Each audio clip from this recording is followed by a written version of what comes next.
Merci, chers collègues. Pour La République En Marche, M. Saïd Ahmada.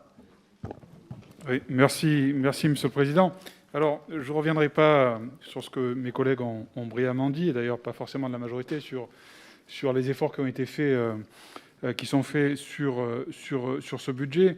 Moi, j'avoue que sur la question du logement, M. Pupponi le disait, si on prend juste la rénovation urbaine, on a rarement eu des années où le budget a été aussi important, justement pour permettre cette rénovation sur les quartiers difficiles qui le méritent.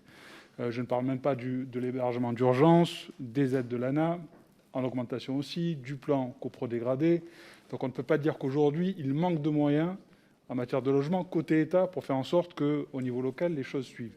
Sauf que la construction, vous le savez, se fait avec les collectivités locales, ne serait-ce que pour les permis de construire.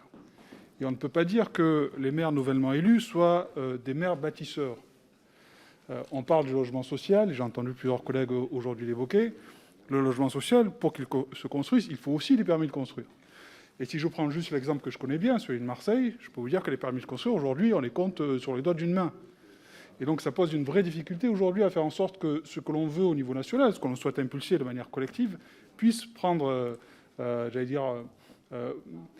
prendre corps au niveau local avec la construction de logements. Et donc, moi, comme vous le savez, j'ai eu à mener une étude qui m'a été confiée, enfin une mission qui m'a été confiée par le Premier ministre sur l'équité territoriale. Aujourd'hui, on se retrouve sur les territoires où vous avez énormément de contraintes, quoi, des contraintes qui se rajoutent. Vous avez la contrainte de migrants qu'il faut héberger. Vous avez la contrainte du logement insalubre, du logement indigne qui touche pas seulement des villes comme Marseille, mais aussi des villes comme Bordeaux, par exemple. Paris, en son temps, l'a aussi connu.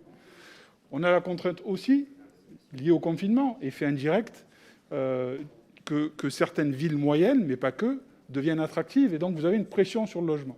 Et donc, on va avoir, mes collègues, une vraie question sur le moyen long terme, de savoir comment est-ce que l'on planifie la construction de logements au niveau national, tout en favorisant la mixité. Donc c'est une vraie question. Et le logement, de manière générale, je m'arrêterai là, ne concerne pas uniquement ce que l'on peut faire au niveau de l'État. Évidemment, on fait ce que l'on peut et je pense qu'on a fait beaucoup. Il faut aussi que l'on amène avec nous les collectivités locales. Et je ne pense pas que sur ce sujet-là, on ait à rougir de ce que nous, gouvernement majoritaire, avons fait. Merci.